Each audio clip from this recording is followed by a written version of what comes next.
কলিযুগ পাবন অবতার প্রেম পুরুষোত্তম স্বয়ং ভগবান পরতত্ত্ব সীমা রাই কানু মিলিত তনু। রাসবিলাসের চরম পরিণতি কলিযুগের জীবের একমাত্র আশ্রয় গতি। সংকীর্তনের জনক সংকীর্তন যজ্ঞেশ্বর নদিয়া নবদ্বীপ চন্দ্র বিহারী শ্রী শ্রী ব্রজ নবযুবদন্ত রাধা মাধবের অপার অনুকম্পায় পতিত উদ্ধারণ পতিত পাবন অবতার দয়াল নিতাই চাঁদের অপার করুণায় ভক্ত গারস্থ আশ্রম শ্রী অঙ্গনে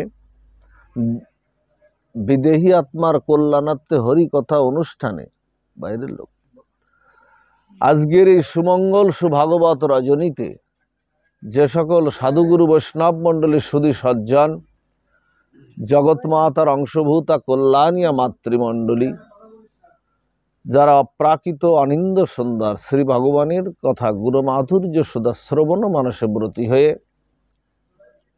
এই শ্রী অঙ্গনে উপনীত হয়েছেন,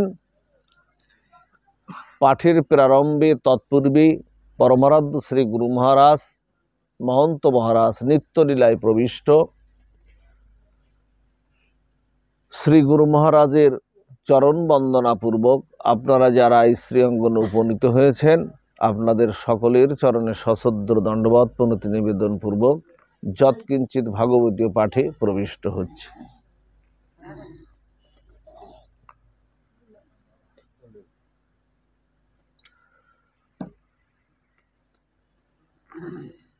শ্রীমান মহাপ্রভুর প্রিয় পরিকর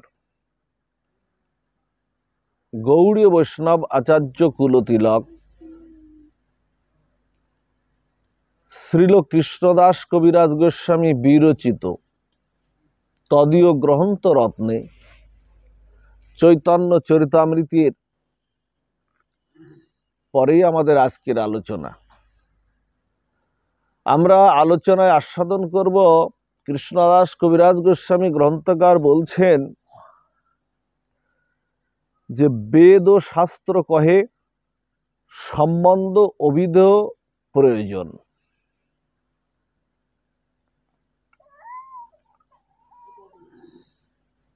আমাদের তিনটি প্রয়োজন, তিনটি তত্ত্ব এখানে উপস্থাপন আমরা করেছি।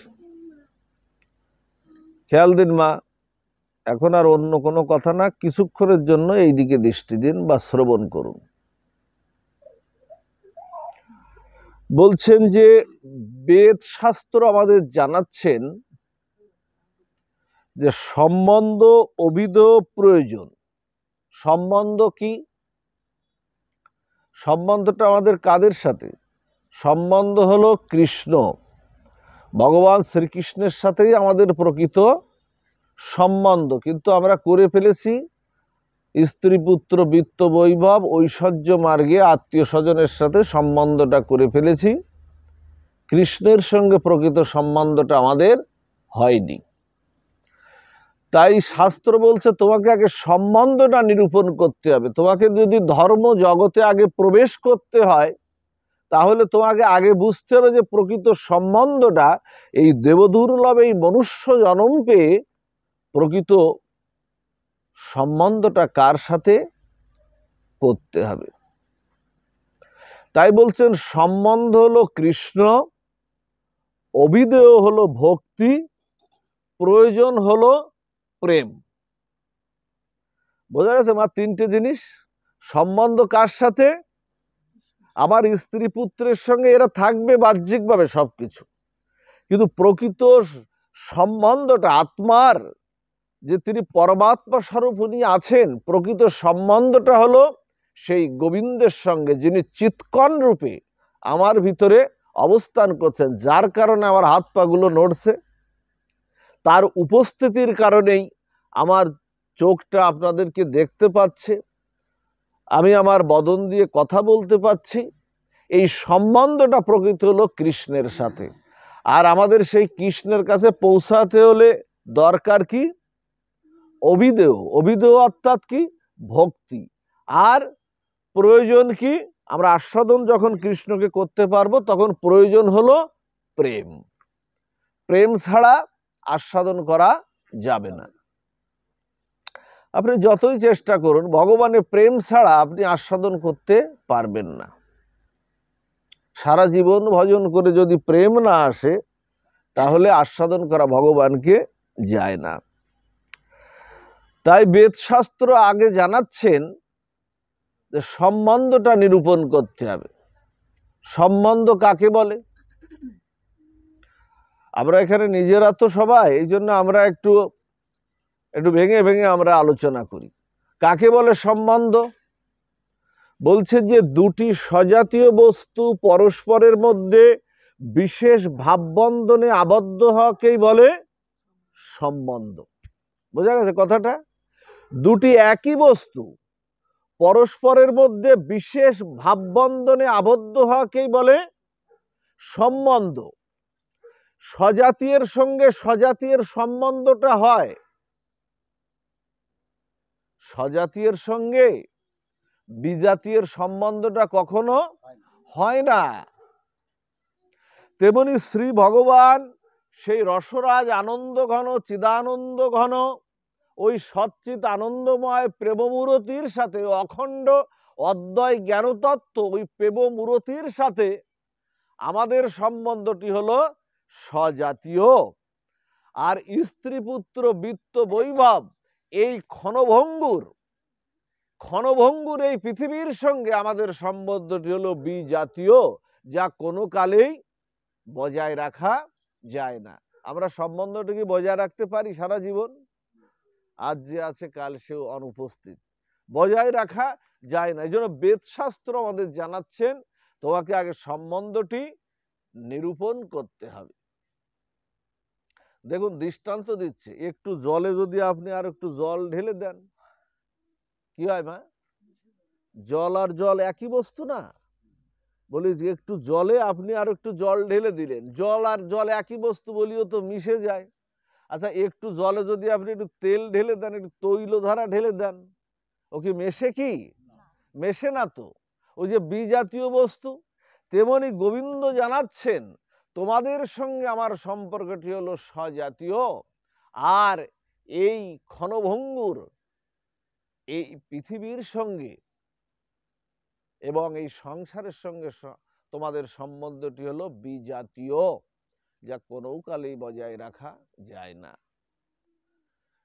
দেখবেন শ্রীমদ্ ভগবদ গীতায় ভগবান বলেছেন, পুরুষোত্তম যোগের 7ম নাম্বার শ্লোকে আমার রসরাজ গোবিন্দ প্রেমানন্দ ঘন প্রভু আস্বাদন দিচ্ছেন কুরুক্ষেত্রের যুদ্ধে অর্জুনকে উদ্দেশ্য করে। বলছেন মমৈবাংশ জীবলোক জীবভূত সনাতন মনঃষষ্ঠানি ইন্দ্রিয়াণি প্রকৃতিস্থানি কর্ষতি। বলছেন ওগো তোমরা আমার সনাতন অংশ, মমৈবাংশ জীবলোক জীবভূত সনাতন।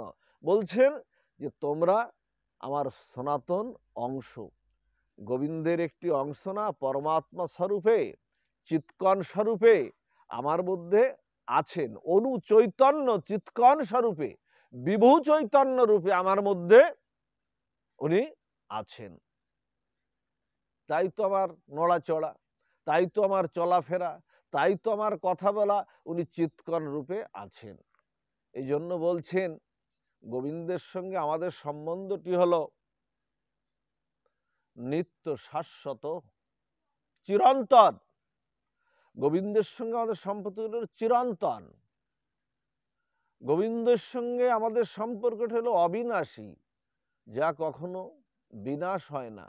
কিন্তু স্ত্রী পুত্র বিত্ত বৈভব ঐশ্বর্য মার্গের সাথে আমাদের সম্পর্ক হলো বিনাশশীল, যা কোনো কালেই বজায় রাখা যায় না। এটা আগে বুঝতে হবে, আগে সম্বন্ধটা নিরূপণ করা চাই। ধর্মজগতে প্রবেশ বড় কথা না, ধর্মজগতে প্রবেশের আগে আপনি যদি সম্বন্ধটা নিরূপণ না করতে পারেন, তাহলে ধর্মজগতে প্রবেশ করেও কোনো লাভ হবে না। আগে বুঝতে হবে সম্বন্ধটা কার সাথে। আজকে আপনাদের যদি বলি, দেখুন ভগবানের সঙ্গে আমাদের সম্বন্ধটি হলো অচ্ছেদ্য, যা ছেদন করা যায় না।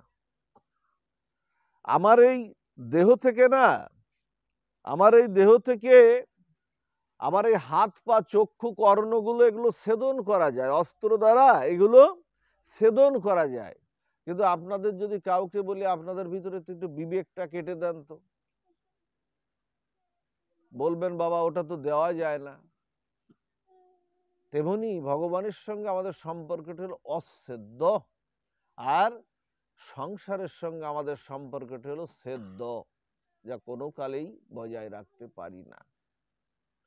এ জন্মে যিনি আমার পিতামাতা হয়েছেন, আজকে যিনি আমার পিতামাতা আছেন,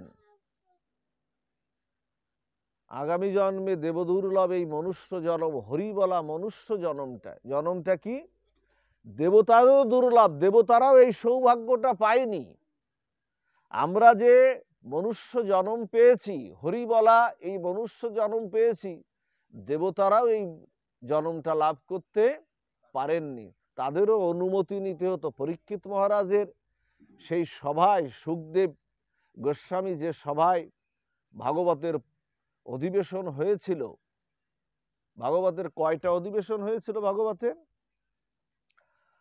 ভাগবতের 3টা অধিবেশন হয়েছিল।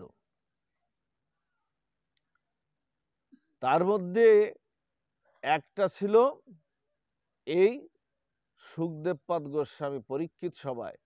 তবে পরীক্ষিত সভায় যখন ভাগবত শ্রবণ করার জন্য শুকদেব গোস্বামী যখন প্রস্তুতি নিচ্ছিলেন, তখন ওই স্বর্গ থেকে দেবতারা ওখানে এসছিল। দেবতারা এসছিল কি জন্য জানেন? শ্রবণ করবে। দেবতাদের হাতে ছিল অমৃত। দেবতারা সমুদ্র মন্থনে অমৃত লাভ করেছিল না, যা পান করলে অমর হওয়া যায়, অমর হওয়া যায়। সমুদ্র মন্থনে কি দেবতারা অমৃত পেয়েছিল না? সমুদ্র মন্থনে কি কি উঠেছিল? অমৃত উঠেছিল সমুদ্র মন্থনে, আবার বিষও উঠেছিল, দুটি জিনিস উঠেছিল। তা দেবতারা সেই অমৃত নিল, আর বিষটা নিল কে মা? বিষটা নিল মহাদেব। সেই বিষটা গ্রহণ করে মহাদেব বলেন নীলকণ্ঠ। এখানে আটকে গেল না মহাদেব? এখানে আটকে দিলেন। এখানে আটকে দিলেন কেন? যে ভিতরে যেন না যায়। এখানে তো গোবিন্দ আছেন, গোবিন্দ বিষের যন্ত্রণায় যন্ত্রণাভূত হবে, যাতে বিষটা উনি ওনার যোগ বলে তপস্যা বলে উনি এখানেই আটকে দিলেন বিষটা। আর এখানে আটকে দিলেন মিলায় নীল হয়ে গেল সেখানে। এই জন্য তার শিব ঠাকুরের আর একটা নাম হলো নীলকণ্ঠ। অনেক নামে বিভূষিতা শিব ঠাকুর। তার নাম হলো একটু আশুতোষ। এই যে শিবব্রত হয়ে গেল না মা, সবাই এখানে শিবব্রত করেছিলেন তো? সবাই শিবব্রত সবাই করেনি, এই কয়েকজন দাদারা মনে হয় কয়েকজন করেছিল। সবাই এখানে ওই তো কয়েকজন আপনার শিবব্রত করতে হবে। যদি শিবব্রত কেউ পালন না করে, তিনি হলেন বৈষ্ণবানাং যথাসম্ভু। শিবব্রত যদি যে ভক্তই হোক না কেন, শক্তি হোক, কৃষ্ণ হোক, গৌর হোক, হরিচাঁদ হোক আর গুরুচাঁদ হোক, আর আপনি যে তত্ত্বেই আপনি যান না কেন, যদি কোনো ভক্ত যদি শিবব্রত পালন যদি না করে, আর শিব ঠাকুরকে ওই দিন যদি একটু পূজা অর্চনা না করে, বলছে তার ভজন সাধন একেবারে মিথ্যা, শেষ। শিব ঠাকুরের মতো এত কৃপাময় করুণাময় জগতে আর কেউ নাই, যাকে অল্প ভজন করলেই তিনি তুষ্ট। এই জন্য তার নাম হলো আশুতোষ। একটা বেলপাতা একটু গঙ্গা জল দিলেই তিনি তুষ্ট, ওং নমঃ শিবায় বললেই তিনি তুষ্ট। এত ভগবান এত কৃপাময়, তার কাছ থেকে কৃষ্ণ ভক্তি পাওয়া এত সহজ, যা কৃষ্ণকে ভোজে গৌরকে ভোজে সেটা সম্ভব না। তো যা হোক, ওইদিকে যাচ্ছে না। তিনি হলেন নীলকণ্ঠ। এখন দেবতারা ওই অধিবেশনে অমৃত এনেছেন। অমৃত এনে বলছেন কি, শুকদেব গোস্বামীকে বলছেন, হে গোস্বামী মহারাজ, আপনি আমাদের অনুমতি দিন, আপনি কৃপা করে অনুমতি দিন। ওখানে কিন্তু প্রভু বলছেন না, গোস্বামী মহারাজকে প্রভু বলছেন। এই যে প্রভু কথাটা আমরা উল্লেখ করি না, আমরা যত্র তত্র যাকে তাকে প্রভু বলি, শাস্ত্র কিন্তু জানাচ্ছেন প্রভু কাউকে সাধারণ কাউকে প্রভু বলা যাবে না। ভগবান তত্ত্বে যারা আছে, ভগবান তত্ত্বে যারা আছে, প্রভুকে, প্রভু অদ্বৈত, প্রভু নিত্যানন্দ, প্রভু গৌরাঙ্গ, প্রভু কৃষ্ণ, প্রভু রাম, প্রভু নারায়ণ, প্রভু নৃসিংহ, ভগবান তত্ত্বে যারা আছেন তারাই প্রভু। যাকে তাকে প্রভু সম্বোধন করা যাবে না, এটা শাস্ত্র নিষেধ করছে আমাদের। আমরা তো যত্র তত্র যাকে তাকে বাড়িতে আসলে প্রভু, এটা এটা ঠিক নয়। এগুলোর থেকে সাবধান হতে হবে। আপনি সম্বোধন করতে পারেন হরে কৃষ্ণ, জয় রাধে, জয় শ্রীরাম, আপনি সম্বন্ধটা এইভাবে করতে পারেন, কিন্তু আপনি আসলেই প্রভু, প্রভু শব্দ অত সহজ না। তো যা হোক, যে কথাটা বলছিলাম, সেই অধিবেশনে অমৃত নিয়ে এসে গোস্বামী মহারাজকে বললেন, আপনি আমাদের অনুমতি দিন। তা বলছে কি অনুমতি? তা বলছেন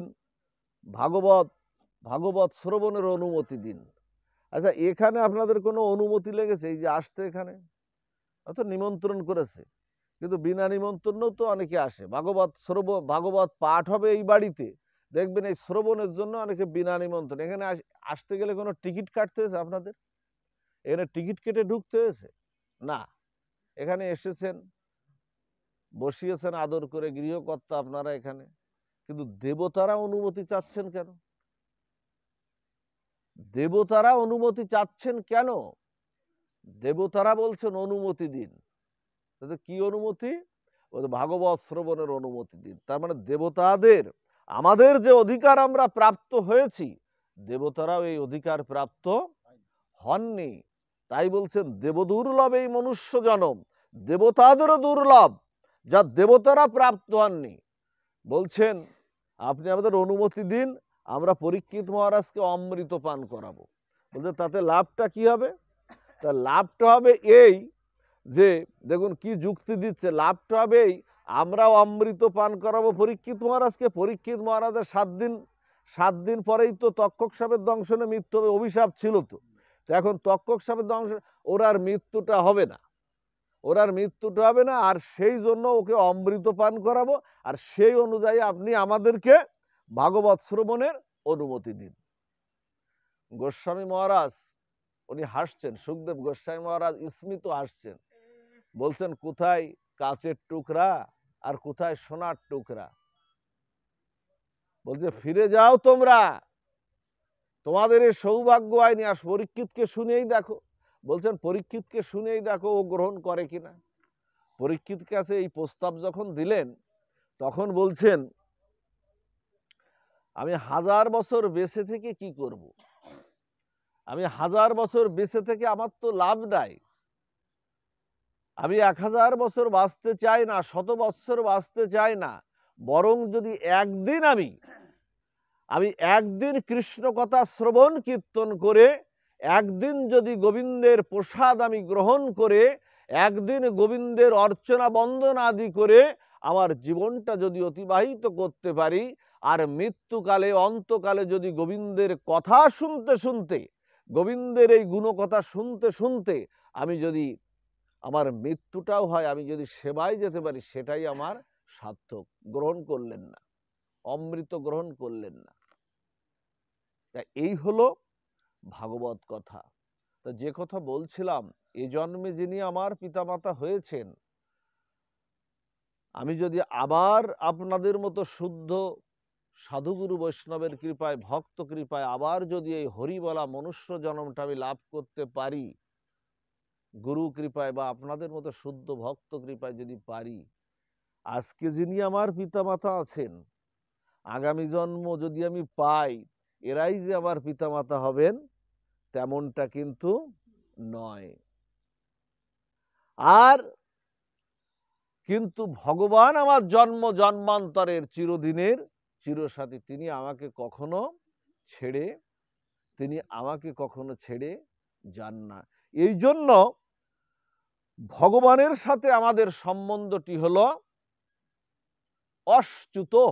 ভগবানের দেখবেন আরেকটি নাম হলো, বিভিন্ন নামে বিভূষিতা তো তিনি, অশ্চ্যুত, অশ্চ্যুত অর্থাৎ কি, যা চ্যুত হয় না, যা কখনো ভেঙে যায় না, ছেড়ে যায় না, তার নাম অশ্চ্যুত।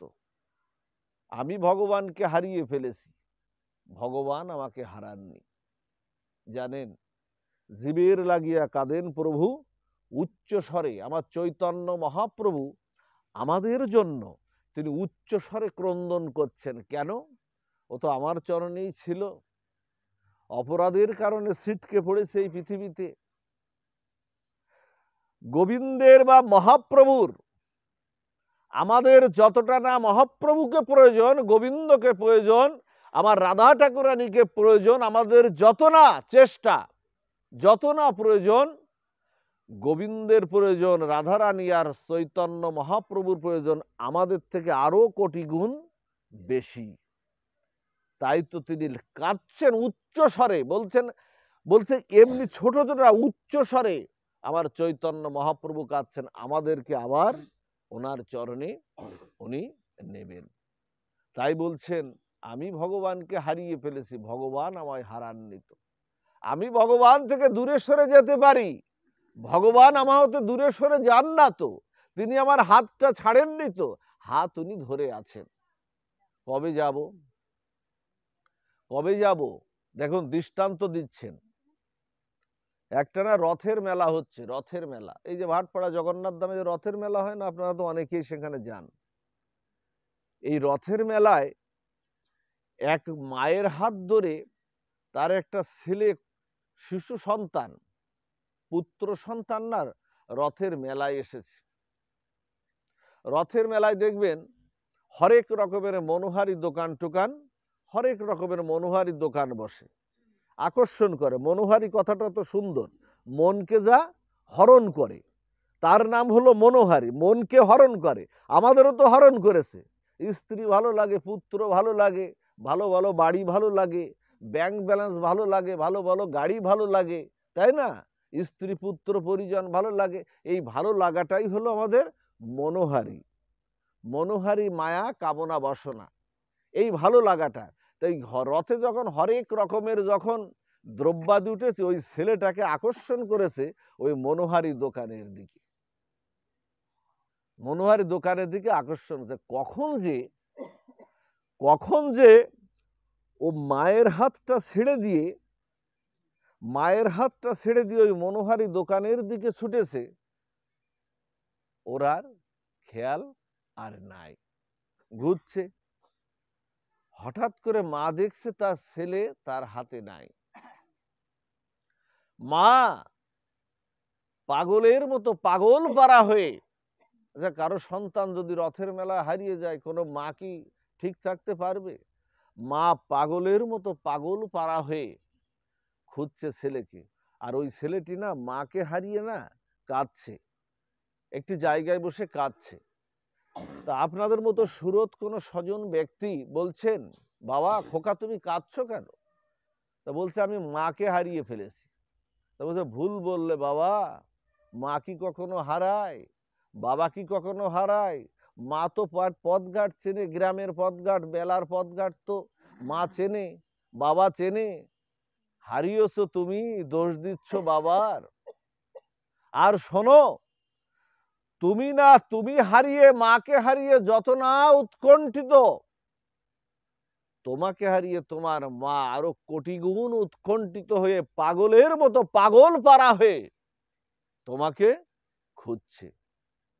তুমি শুধু মা মা বলে ডাকতে থাকো বা বাবা বাবা বলে ডাকতে থাকো, তিনিই তোমাকে খুঁজে নেবে। তেমনি চৈতন্য মহাপ্রভু তেমন করেই আমাদের ডাকছেন, যদি আমরা শুধু তাকে হরে কৃষ্ণ নাম, হরে কৃষ্ণ কৃষ্ণ কৃষ্ণ হরে হরে, হরে রাম রাম রাম হরে হরে, 16 রাম 32 অক্ষরের মাধ্যম দিয়ে যদি আমরা জীব এরকম সাধুসঙ্গ পরিবেষ্টিত হয়ে দুবাহু তুলে যদি আমরা এরকম নিতাই গৌর বলে আমরা হাত তুলি, তাহলে তিনি আমাদের এসে হাতটা তিনি আমাদের ধরবেন। আমাদের মনে আছে বিল্বমঙ্গল ঠাকুর যিনি চিন্তামণির কাছ থেকে দীক্ষা পেয়েছিলেন, যে চিন্তামণি, যে চিন্তামণির গৃহে তার বাবা শ্রাদ্ধের দিনেও বাবা শ্রাদ্ধ কর্ম করে এত আসক্তি ছিল পরনারীতে, বাবা শ্রাদ্ধ সেরে ঝড় বর্ষার মধ্যে সেই চিন্তামণির দিকে ধাবিত হলো। ঝড় বর্ষার মধ্যে সর্পকে কলার ভিয়া ভেবে, সর্পকে কলার ভিয়া ভেবে পার হয়ে গেল, নদী পার হয়ে গেল। নদী পার হলে কতটা কামুক, কতটা আসক্তি হলে জীবের এই হয়। ওই অবস্থায় যখন চিন্তামণির ঘরে যখন পৌঁছালেন, চিন্তামণির ঘরে একটা রাধা মাধবের একটা যুগল বিগ্রহ ছিল। চিন্তামণি শুধু একটা কথা বললেন, তোমার এই দেহের প্রতি এত আসক্তি, এত আসক্তি, আমার দেহের প্রতি তোমার যে আসক্তি আছে, এর এক গুণ আসক্তি যদি তুমি এই রাধা মাধব যুগলের দিকে যদি এক কোন আকর্ষণ যদি তুমি দিতে, না জানি গোবিন্দই তুমি প্রাপ্তি হয়ে যেতে পারতে। এই কথাটা না বিল্বমঙ্গল ঠাকুরের, বিল্বমঙ্গলটা কর্ণ দিয়ে হৃদয়ে একটা আঘাত করলো, তোলপাড় করে দিল। হরিকথা তো তোলপাড় করে দিল। একদিনের হরিকথা যদি সাধু মুখে, একদিনের হরিকথা যদি কেউ শ্রবণ কীর্তন করে, আপনাকে শ্রীহরির কাছে একদিন নিয়ে যাবেই যাবে, এর কোনো প্রত্যাব্যয় হবে না। একদিনের জন্য যদি শ্রদ্ধার সাথে, ভক্তির সাথে কেউ হরিকথা শ্রবণ করে, আর একদিনের হরিকথা আপনার হৃদয়কে তোলপাড় করে দেবে, হৃদয়কে গোবিন্দ পাওয়ার জন্য। বিল্বমঙ্গল ঠাকুরের হৃদয় তোলপাড় করে দিল। যে গোবিন্দ পথ দেখায় সেই তো গুরু, নাকি বাবা দাদা? গোবিন্দের যে পথ দেখায়, চৈতন্য মহাপ্রভুকে যে দেখিয়ে দেয়, সেই তো গুরু আমার। ওই দীক্ষা দিয়ে দিলেন, গুরুদেবের মতো মন্ত্র দ্বারা দীক্ষা দেননি, কিন্তু হৃদয়ে আঘাত করলেন। বিল্বমঙ্গল ঠাকুর কি করলেন জানেন? বিল্বমঙ্গল ঠাকুর কি করলেন? চোখ দুটোকে খেজুরের কাঁটা দিয়ে অন্ধ করে দিলেন। কিভাবে নিয়ে যাচ্ছেন, কিভাবে হাতটা ধরছেন, অন্ধ করে দিলেন। অন্ধ করে দিয়ে না, যখন বৃন্দাবনের পথে যখন চলেছেন বিল্বমঙ্গল ঠাকুর, অন্ধ হয়ে তো আর পা দুটো অবসন্ন হয়ে যাচ্ছে, আর হাঁটতে পারছেন না, ক্লান্ত শ্রান্ত দেহে হাঁটতে পারছেন না। তখন হঠাৎ করে না গোবিন্দ এসে হাত ধরলেন। গোবিন্দ এসে হাত ধরে, এই মোবাইল শেষ হয় না নাকি এর কথাবার্তা? একে আমাদের লোক না অন্য? থাক, দরকার নাই, যদি সমস্যার দরকার নাই, থাক, এই অসুবিধা হলে দরকারটা থাক। এখন কি বললেন জানেন? বিল্বমঙ্গল ঠাকুর হাত ধরলেন গোবিন্দ এসে, রাধারানীর ধামে যাবেন তো। রাধারানী তো শ্রীধাম বৃন্দাবনটাকে সৃষ্টি করেছে কার জন্য? কাকে আনন্দ দেওয়ার জন্য? কৃষ্ণকে আনন্দ দেওয়ার জন্য রাধারানী ওই ধামটা সৃষ্টি করেছেন। তখন কি করেছেন জানেন? হাতটা ধরেছেন গোবিন্দ। তখন বিল্বমঙ্গল ঠাকুর এই গানটাই গেয়েছিলেন, আমার হাত ধরে তুমি নিয়ে চলো সখা, আমি যে পথ চিনি না। বলছে, প্রভু আমার হাতটা ধরো, আমি তো দেখতে পাই না, আমাকে একটু নিয়ে চলো শ্রীমতী রাধা ঠাকুরানীর সেই শ্রীধাম বৃন্দাবনে, আমাকে একটু নিয়ে চলো, আমার হাতটা ধরো, আমাকে একটু পথ দেখিয়ে নিয়ে যাও প্রভু, আমাকে একটু পথ দেখিয়ে নিয়ে যাও। হঠাৎ করে না হাত যখন ধরেছেন গোবিন্দ, হঠাৎ করে হাতটা ছেড়ে দিলেন। হাতটা ছেড়ে দিলে চরণ ধরতে গেলেন বিল্বমঙ্গল ঠাকুর, চরণ থেকেও দূরে সরে আসলেন। যখন সরে আসলেন চরণ থেকে, তখন বিল্বমঙ্গল ঠাকুর বুঝতে পেরেছেন যে গোবিন্দ এসে গেছে। গোবিন্দ যে জায়গায় উপস্থিত হয়, আমার চৈতন্য মহাপ্রভু যেখানে উপস্থিত হয়, সেখানটা কি হয়? পদ্মগন্ধে ভরে ওঠে। ভগবান যেখানে উপস্থিত হন, খেয়াল দিন, সেখানটা পদ্মগন্ধে ভরে ওঠে, যা অন্য কেউ উপস্থিত হলে হয় না। বিল্বমঙ্গল ঠাকুর বলছেন, প্রভু আমি বুঝে গেছি তুমি এসে গেছো। তুমি আমাকে হাত ধরে শ্রীধাম বৃন্দাবনে নিয়ে যাওয়ার জন্য এসে গেছো, আমি বুঝে গেছি।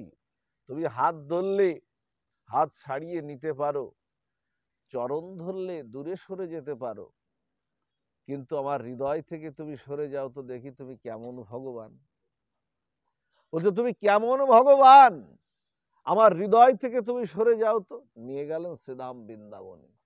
এই জন্য তিনি আমাদের হাত ধরার জন্য, তিনি আমাদের হাতটা ধরার জন্য তিনি উৎকণ্ঠিত হয়েছেন। আমরা শুধু হাত বাড়িয়ে দিলেই হবে, হাতটা বাড়িয়ে আমরা, কিন্তু আমরা হাত তো বাড়াই না বাবা। আমরা এমন হয়েছে কি জানেন, আমাদের এই সনাতন ধর্মে আমরা এই ধরনের একটা অনুষ্ঠান টান করি বাৎসরিক হয়তো, কিন্তু এটা করার পরে আর আমরা এগুলো আচরণ করি না, আমরা এগুলো করি না। গীতাটা খুলেও আমরা দেখি না ওর মধ্যে কি আছে লেখা, এটা দেখি না। সবাই অনন্ত বিত্ত বৈভব ঐশ্বর্যে মার্গে না, এমন গতাগতি। সনাতন ধর্মের যে মূল স্তম্ভ শ্রীমদ্ ভগবদ গীতা, যা কুরুক্ষেত্রের যুদ্ধে একটা সংবিধান দিয়েছিলেন আমাদের গোবিন্দ অর্জুনকে উদ্দেশ্য করে, সেই গীতা সম্বন্ধে আমাদের ছেলে মেয়েদের কোনো অভিজ্ঞতা নাই। আমাদের অভিজ্ঞতাটা নাই। ছেলে মেয়েদের আমরা ডাক্তার, ইঞ্জিনিয়ার, প্রফেসর করার জন্য ব্যস্ত, কিন্তু গীতার জ্ঞানটা আমরা দেওয়ার জন্য আমাদের ভিতরে কোনো ইচ্ছা শক্তিটা নাই। যার কারণে ছেলে মেয়ে ডাক্তার ইঞ্জিনিয়ার হচ্ছে, ধর্মান্তরিত হচ্ছে, ডাক্তার ইঞ্জিনিয়ার হচ্ছে, মা বাবাকে আর দেখে না, প্রকৃত জ্ঞানটা তো আসেনি। এই জন্য গীতাটা আমাদের নিতে হবে, বাবা মাকে আচরণ করতে হবে। বাবা মা আচরণ না করলে ছেলেরা আচরণ করবে না। চৈতন্য মহাপ্রভু দেখিয়ে গেছেন, নিজে আচরীয় জগৎ জীবকে তিনি শিখিয়েছেন। নিজে আচরণ না করলে কখনো অন্যকে উপদেশ দেওয়া যায় না। নিজে আচরণ না করলে ছেলে মেয়েরা সেই আচরণ গ্রহণ করে না। যদি প্রতিদিন দেখে বাবা গীতা নিয়ে বসে আছে, দুটো শ্লোক একটা শ্লোক পাঠ করে, ছেলেও চেষ্টা করে যে বাবা গীতার শ্লোক পাঠ করে দেখি, কই আচরণটা কই? সে আচরণটা আমাদের সনাতন ধর্মে আমাদের নাই, আমাদের বলার জায়গা তো নাই, এটাই আমাদের প্ল্যাটফর্ম। তাই তো রজনীকান্ত সেন লিখেছেন, আমি সকল কাজের পাই হে সময়, তোমায় ডাকিতে পাইনে সময়। আমি চাহি ধারাসুত সুখ সম্মিলন, তব সঙ্গ সুখ আমি চাই না। আমি কতই যে যাই বৃথা পর্যটনে, ওগো তোমার কাছে তো আমি যাই না। আমি কত কিছু খাই ভস্য আর ছাই, তবে প্রেমামৃত তো আমি খাই না। আমি কত গান গাই মনের হরসে, ওগো তোমার মহিমা তো গাই না। আমি সবার শেখাই কত নীতি কথা। উপদেশ দেওয়ার জন্য আমরা খুব ব্যস্ত, মানে এই উপদেশ দিতে গেলে তো আর পয়সা লাগে না। তাই রজনীকান্ত সেন লিখছেন, আমি সবার শেখাই কত নীতি কথা, নিজের শুধু শেখাই না। আমি সকল কাজের পাই হে সময়, তোমায় ডাকিতে আমি পাইনে সময়। ভরি ভরি উপদেশ দিতে পারি, কিন্তু আচরণ করতে আমরা পারি না। এটাই আমাদের ব্যর্থতা, চরম ব্যর্থতা আমাদের জীবনের। এই জন্য এই আচরণশীল আমাদের হতেই হবে। আমরা উপায় নাই, মায়ার সংসারে আমরা আছি মা। এই মায়ার ঘোর যখন কাটবে তখন আপনার আত্মস্বরূপ উপলব্ধি হবে, আর যখন এই আত্মস্বরূপ উপলব্ধি হবে তখন আর সময়টা থাকবে না। মায়াটা কেমন জানেন? মায়াটা খেয়াল করুন, গোবিন্দচরণের বহিরঙ্গা শক্তি হলো মায়া। এই দুস্তর মায়াকে অতিক্রম করা যায় না, কোনো জীব দুস্তর মায়াকে অতিক্রম করতে পারে না, খেয়াল দিন মা। কিন্তু এই মায়া, কৃষ্ণ সূর্য সম মায়া হয় অন্ধকার, যেথা কৃষ্ণ সেথা নাই মায়ার অধিকার। দেখুন গীতায় কি বলছেন, খেয়াল দিন। গীতাটা আমাদের জীবনের পরম পাথেয়। গীতা পড়লে না সে দেখবেন সে আর ধর্ম থেকে কখনো বিচ্যুত হবে না, ধর্মের মধ্যেই সে থাকবে, সুসন্তান তৈরি হয়ে যাবে। গীতাই বলছে দৈবী হস্য গুণময়ী মম মায়া দূরত্বায়া। বলছে ওই মায়াটা আমার, ত্রিগুণাত্মিক মায়াটা আমার, যা কোনো জীব অতিক্রম করতে পারবে না বা পারেও না। কিন্তু পারবে কিভাবে? আমার কৃপায় পাবে। কিন্তু কিভাবে সেটা বললেন, দৈবী হস্য গুণময়ী মম মায়া দূরত্বায়া মামেব যে প্রপাদ্যন্তে মায়ামেতাং তরন্তিতে, বলছেন পাবে ও অতিক্রম করতে পারবে যদি আমার চরণে শরণাগতিটা ওর হয়ে যায়, মায়ার থেকে দূরীভূত হয়ে যাবেই যাবে। কেমন জানেন মায়াটা, কেমন জানেন? এখানে না একটা যাত্রা মঞ্চস্থ হচ্ছে, একটা নাটক মঞ্চস্থ হচ্ছে। আমি না ওই নাটকের আমার রোল পেলে হলো আমি রামচন্দ্রের অভিনয় করছি, একেবারে রামচন্দ্রের মতো পোশাক টোশাক তীর ধনুক টনুক নিয়ে আমি ভগবান রামচন্দ্র, আমি ওই রোলটা নিয়েছি। আর লক্ষণ হয়েছে একজন, সীতা হয়েছে একজন, হনুমানও আছে। এখন যাত্রা হয় কয়টা পর্যন্ত? আগের কালে যাত্রা হতে দেখবেন 3টা 4টা পর্যন্ত, ভোর হয়ে যেত যাত্রা হতে হতে। যখন যাত্রা ভোরবেলা যখন আমি আমার সেই ড্রেস পরিবর্তনের রুমে যাই না, ওই ড্রেস পত্রগুলো খুলি না হঠাৎ করে। আর আপনারা যারা এই নাটকটা দেখেন না, আমার এই রামচন্দ্রের মতো পোশাক আর তীর ধনুক টনুক দিয়ে না সেজে গুজে না, আপনারাও আমাকে কিন্তু রামচন্দ্র ভাবতে শুরু করেছেন, লক্ষণ সীতা ভাবতে শুরু করেছেন। সংসারে কথাটা হচ্ছে লক্ষণ আর সীতা ভাবতে, হনুমান ভাবতে শুরু করেছেন। যখন গ্রিন রুমে যখন ড্রেসটা আমি খুলতে গেলাম না, যখন ড্রেসটা খুলি হঠাৎ করে মনে হলো তো আমি তো রামচন্দ্র নই, আমি তো লক্ষণও নই। আর যে মাতাজি সীতার পাঠ করছে বলছে সে তো, আমি তো সীতাও নাই, আমি তো ওই গ্রামের রামশ্যাম যদুমধু, আমি তো সীতাও নাই। তেমনি আত্মজ্ঞানের সাধুসঙ্গের তত্ত্ব মহিমাটা যখন মানুষ জানতে পারে যে এই সংসারের সঙ্গে তো আমার সম্বন্ধটা না, আমার সম্বন্ধটা তো গোবিন্দের সাথে, এদের সঙ্গে প্রকৃত সম্বন্ধটা তো আমার না, এই আত্মজ্ঞানের সাধুসঙ্গের তত্ত্ব মহিমামৃত যখন আস্বাদন হবে আপনার হৃদয়ে, তখন এই তত্ত্বটা আপনি জানতে পারবেন। এর আগে আর জানতে পারবেন না। যাদের এটা হয়েছে না, তারা দেখবেন তাদের আর সংসারে বেঁধে রাখা যায় না। তারা একেবারে কৃষ্ণ তত্ত্বে, এই যে এখানে শ্রবণ করতে চলে এসেছেন ভক্তরাই, দাদা এসেছেন, সবাই চলে এসেছেন, কৃষ্ণ কথা এদের লোভ, সাধু সঙ্গে হরি কথা এদের লোভ। এই লোভটা জীবনে জাগাতে হবে, সাধু সঙ্গে হরি কথায় লোভ জাগাতে হবে। এই লোভটাই একদিন আপনাকে গোবিন্দের কাছে নিয়ে যাবেই যাবে।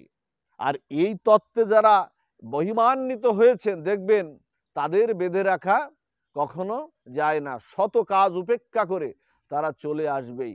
আর এই তত্ত্বে যারা, হৃদয়ে যারা অনুভবত্ব যাদের এসেছে, তারা দেখবেন জগের কক্ষ জনা তাদের করে পারে। গীতা ভাষ বলেছেন যে লব্ধ চরং লাভন্যতে নাধিকাংশ যস্মিন স্থিত ন দুঃখেন গুরুনাপি বিচালাতে। এই শ্লোকের মহিমা হলো এই যে ওগো এমন একটা জিনিস আছে না, যা পেলে আর পাওয়ার কিছু বাকি থাকে না। এমন একটা জিনিস আছে যা পেলে তোমার আর পাওয়ার কিছু বাকি থাকে না, সেটা হলো কি? ভক্তি, সম্বন্ধ কৃষ্ণ, অবিদেয় ভক্তি, প্রয়োজন হলো প্রেম। আলোচনার বিষয়বস্তু আমাদের ছিল কি? সম্বন্ধ, অবিদেয়, প্রয়োজন। সম্বন্ধ কৃষ্ণ, অবিদেয় আমরা যেতে এখনো পারিনি, প্রয়োজন প্রেমও আমরা যেতে পারিনি, আমরা আছি সম্বন্ধ তত্ত্বের পরে। ভক্তি, এই ভক্তি আসলে কি হয়?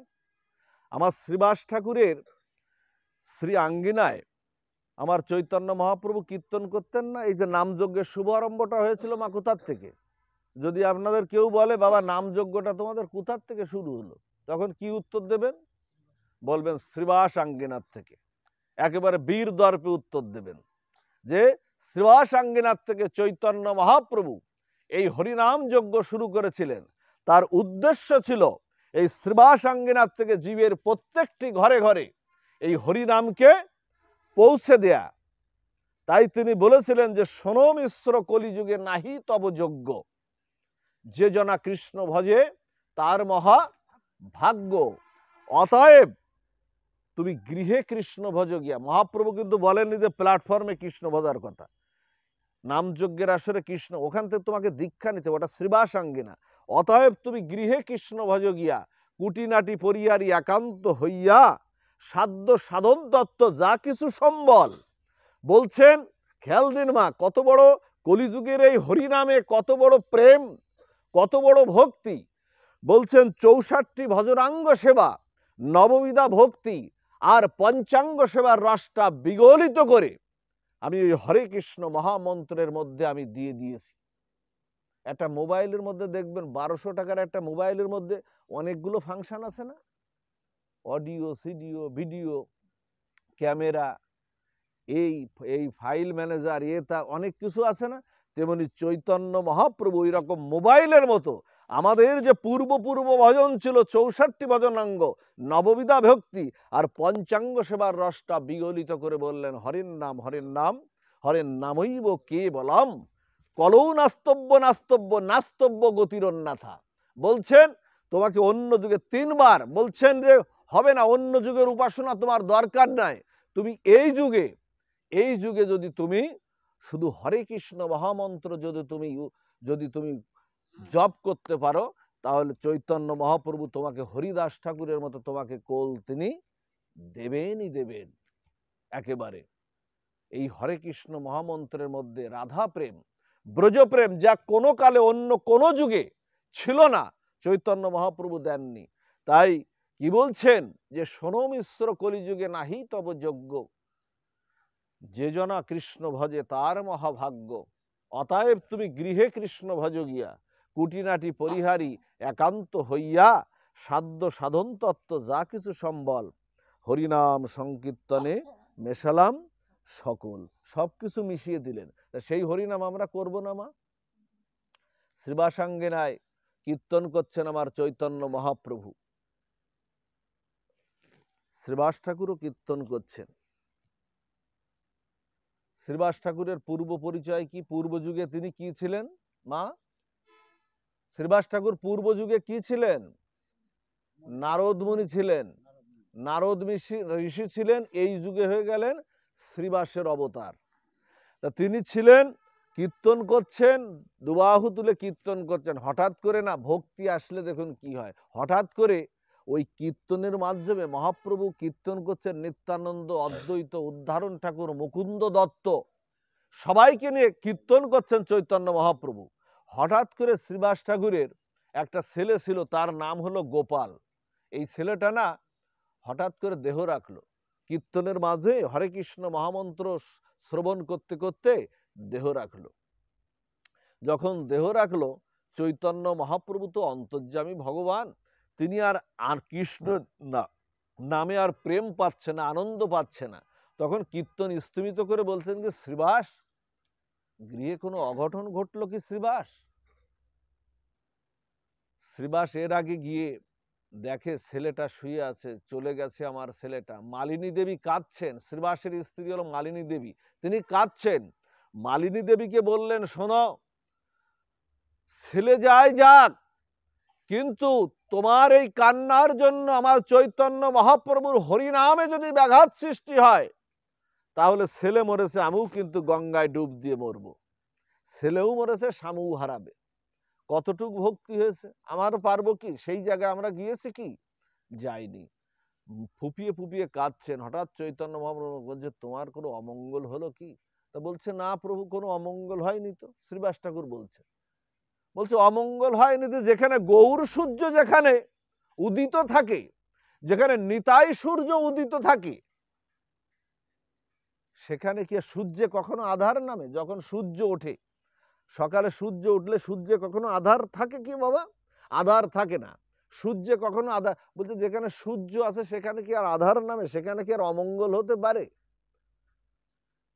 কিন্তু প্রেম পাচ্ছে না কেন, আনন্দ পাচ্ছে না কেন শ্রীবাস? মহাপ্রভু হঠাৎ করে না শ্রীবাসের গৃহের দিকে যাচ্ছেন, হাঁটি হাঁটি পা পা করে গৃহের দিকে যাচ্ছেন। গিয়ে দেখছে মালিনী দেবী কাঁদছেন। মালিনী দেবী কাঁদছেন, বলছে তোমার সন্তান হারিয়েছে শ্রীবাস, তুমি কেন বলনি শ্রীবাস? তোমার সন্তান হারিয়েছে, আর সন্তানকে রেখে তুমি আমার সঙ্গে উদ্দণ্ড নিত্য কীর্তন হরে কৃষ্ণ মহামন্ত্র কীর্তন করছো শ্রীবাস। ভক্তি পেয়ে গেছে তো, তাই কীর্তন করছো। মালিনী দেবী কাঁদছেন। হঠাৎ করে না চৈতন্য মহাপ্রভু ওই ছেলেটার দিকে, মৃত সন্তানটার দিকে হাত জোড় করে বলছেন যে ওগো তুমি চলে গেলে কেন? জগৎকে শিক্ষা দেওয়ার জন্য বলছে, ওগো তুমি চলে গেলে কেন? তোমার মা বাবাকে এইভাবে ছেলে দুঃখ দিয়ে ব্যথা দিয়ে চলে গেলে কেন? চৈতন্য কৃপায় হঠাৎ করে ছেলেটি চোখ মেলে তাকিয়ে বলছে প্রভু, জগতে কে কার পিতা কে কার মাতা? আপনিই তো জগতের পরম পিতা। কে কার মাতা কে কার পিতা? এসেছিলাম জগতে, এদের সঙ্গে যতদিন আমার সম্বন্ধটা ছিল ততদিন আমি থেকেছি। আমি আমার জীবনে কত পিতামাতা পেয়েছি, আমরা কত পিতামাতা পেয়েছি তা ঠিক আছে বাবা, প্রতিটা জন্মে কত পিতামাতা পেয়েছি, কত সম্বন্ধ গড়েছি, কিন্তু আজকে আমার সবচেয়ে বড় ভাগ্য কি জানো প্রভু? আজকে তোমার মতো চৈতন্য মহাপ্রভু আমার এই শ্রীবাসাঙ্গিনায় কীর্তন করছে, আর তোমার মতো চৈতন্য মহাপ্রভুর শ্রীবাদনে কীর্তন শুনতে শুনতে আমি আজকে হরে কৃষ্ণ নাম শুনতে শুনতে আজকে আমি বিদায় নিচ্ছি। এটাই আমার সবচেয়ে পরম ভাগ্য। বাবা, অন্তকালের ভাগ্যটা কি? অন্তকালের ভাগ্যটা হলো এই, অন্তকালে যদি আপনার কেউ প্রার্থনা করে, কেউ যদি দেখে বসে যে ছেলে মেয়েদের ডেকে বলে জমি জমাগুলো একটু দেখে রাখিস, অমুক করিস, ব্যবসা প্রতিষ্ঠান, এটা অন্তকালের ভাগ্য না। অন্তকালের ভাগ্য হলো যদি চৈতন্য মহাপ্রভুকে দর্শন করতে পারি, গোবিন্দকে দর্শন করতে পারি, হরে কৃষ্ণ নাম যদি উচ্চারণ করতে পারি, গীতা যদি উচ্চারণ করতে, এটা অন্তকালের ভাগ্য। এই প্রার্থনাটা এখানে বসে একটু করে যাবেন। হে প্রভু, আমার জন্য গৃহে মৃত্যু না হয়, আমার জন্য হাসপাতালে মৃত্যু না হয়, আমার জন্য অন্য কোনো জায়গায় মৃত্যুটা না হয়, আমার মৃত্যুটা যেদিন আসবে এরকম সাধুসঙ্গ পরিবেষ্টিত হয়ে শ্রবণ কীর্তন করতে করতে হরে কৃষ্ণ মহামন্ত্র উচ্চারণ করতে করতে আমার জন্য মৃত্যুটা হয়। একটু প্রার্থনা একটু করে রাখবেন, মনে মনেও প্রার্থনা করলে এটা হবে। যা হোক, আমরা চেষ্টা করছিলাম একটু সম্বন্ধটা একটু আলোচনা করার জন্য। দেখুন, জগতের সম্বন্ধটা কি জানেন বাবা? আর কিছুক্ষণ আলোচনা করে আমরা পাঠ বিশ্রাম করব। সম্বন্ধটা নিরূপণ করছে এই জগৎটা না স্বার্থের জগৎ। একটুখানি আজকে যে যাকে ভালোবাসছেন, যে স্বামীকে আপনি ভালোবাসছেন বা যে স্বামী স্ত্রীকে ভালোবাসছেন, একটু স্বার্থের ব্যাঘাত ঘটুক, দেখুন আর নাই। একটু অসুস্থ হয়ে পড়েন, দেখবেন সে আর আপনাকে নাই, ঘরের মধ্যে ছিলেন বাইরে বের করে দেবে। আমরা বললাম কি জানেন মা, খেজুর গাছের মতো। খেজুর গাছ যতক্ষণ রস দিতে পারে ও দেখবেন গৃহকর্তা ততক্ষণ দাঁড়িয়ে রাখে। ওই যেই না রস না দিতে পারে তখন এই আশপাশে দেখবেন ভাটাল আর আছে না, ওদেরকে খবর দেয় যে আর রস টস দেয় না, একে ভাটায় পুড়িয়ে দাও কেটে। এই হলো আমাদের অবস্থা, খেজুর গাছের মতো স্বার্থের। বলতেন বাবা স্বার্থের, বলছে ভাগবত প্রমাণ আছে, গৌর লীলাও আছে, দাপরেও আছে। কংসের বোন ছিল দেবকী,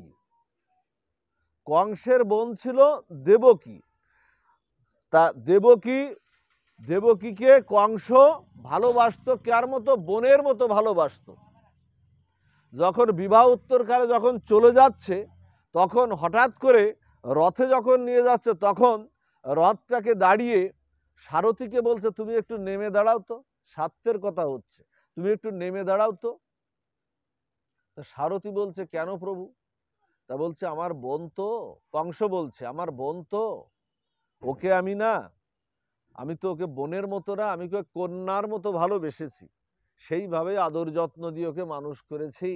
আজকে বিবাহ হয়ে চলে যাচ্ছে, বসুদেবের সঙ্গে চলে যাচ্ছে, আজকে হৃদয়টা বড় ব্যাকুল হচ্ছে, আকুল হচ্ছে, বড় ব্যথা হৃদয়ে।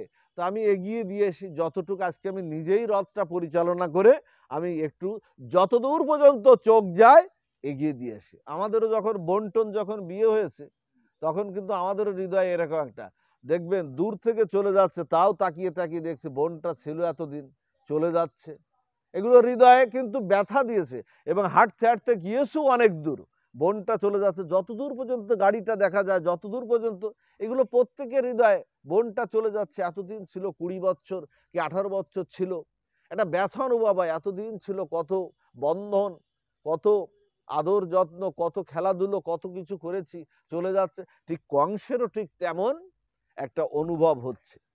কংস যখন রথ পরিচালনা করে যাচ্ছেন, রথটা নিজেই পরিচালনা করে যাচ্ছেন, হঠাৎ করে আকাশের মধ্য থেকে, আকাশ থেকে একটা দৈববাণী হলো।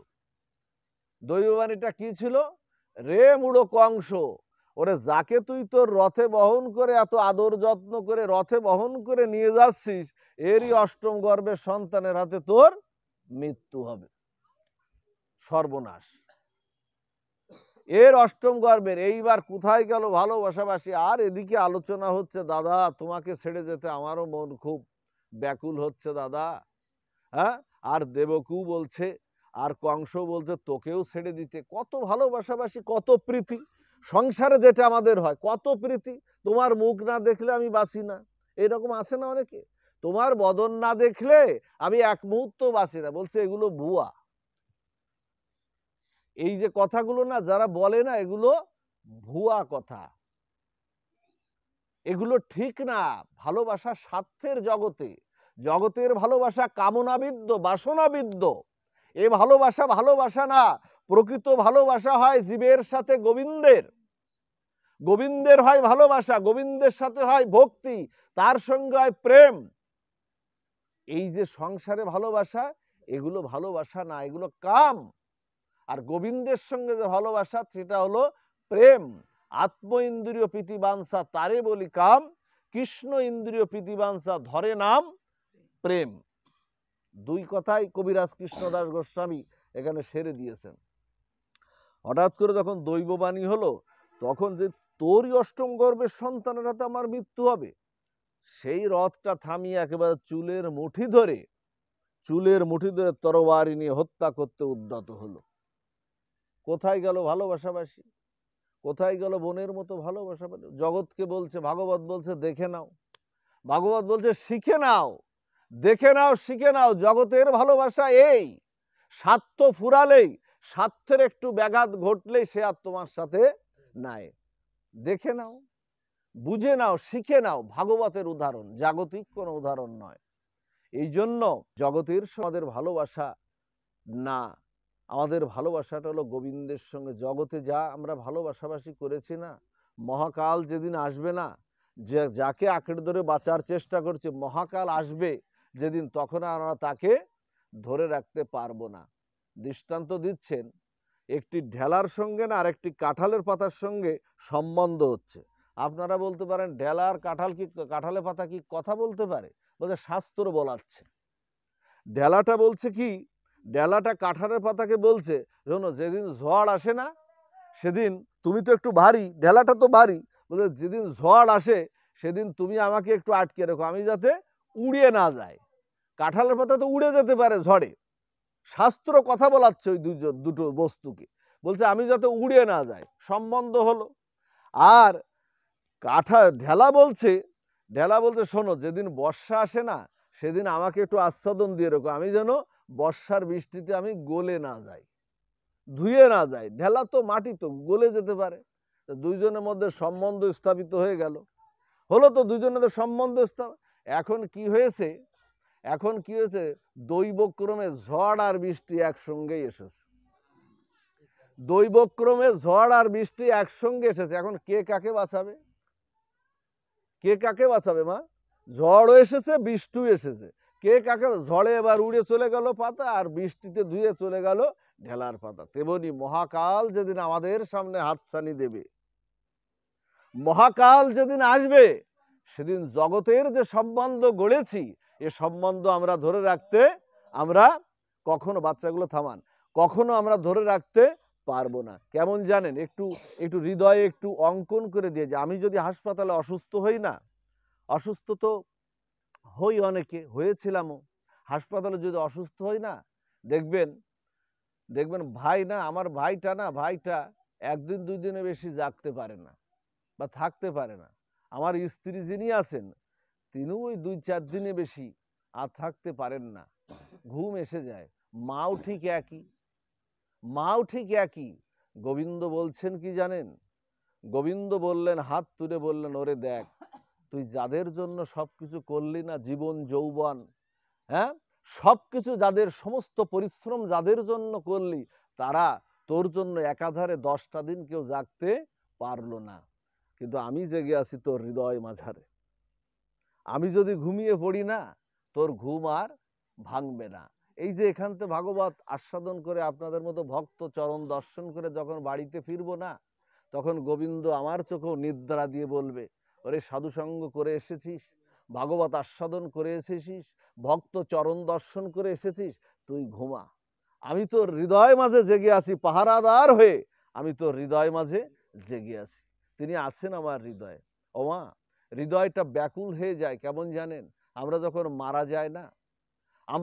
মারা যাই না, তখন আমাদেরকে আমাদের নিকট আত্মীয় স্বজন সড়া ঝাড় বের করে না, সড়া ঝাড় দিতে দিতে না বের করে দেয়, মারা যায়, একটা দিনও আপনাকে রাখবে না। যাদের জন্য জগতে করলেন, আজকে রাত্রে যদি কেউ মারা যায়, স্ত্রীকে যদি বলা যায় ও তো তোমার স্বামী, ওকে একটা রাত তুমি একটু রেখে দাও, আজকের রাতটা রেখে দাও, কাল সকালে দাহ কার্য হবে, বলছে না, আমি ওকে ভয় পাচ্ছি। তো ভয় পাওয়ার কি আছে?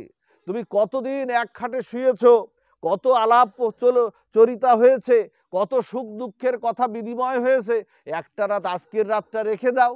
ওর দেখো, ওর মস্তক থেকে নখাগ্র পর্যন্ত সবকিছুই তো ওর আছে, সবকিছুই তো আছে, চিরচেনা তোমার সবকিছুই আছে। তা বলছে সবকিছু থাকলেও ওকে আমি ভয় পাচ্ছি, কারণ ও আর ওর মধ্যে নাই, ওর মধ্যে নাই। তার মানে সম্বন্ধটা করেছিলাম দেহের সাথে, আত্মার সঙ্গে সম্বন্ধটা করি নাই। যখন ছড়া ঝাড় দিতে বের করে দেয় না, এই বের করে যখন দিলে শ্মশানে দেখবেন 4টা খুঁটি আছে, 4টা খুঁটির মধ্যে যখন সব দেহটাকে যখন সাজানো হয়, কাঠ দিয়ে যখন সাজানো হয়, চিতাটা যখন জ্বালানো হয়, জ্বালিয়ে কি বলে, শ্মশানের চিরাচরিত কথা, ওটাকে ধুয়ে দিয়ে, যখন দাহ শেষ হয়ে যায় ওটাকে ধুয়ে দিয়ে পিছনে বলে কি, একজনকে বলে এক কলসি জল নিয়ে একটা কুড়াল দিয়ে ওটাকে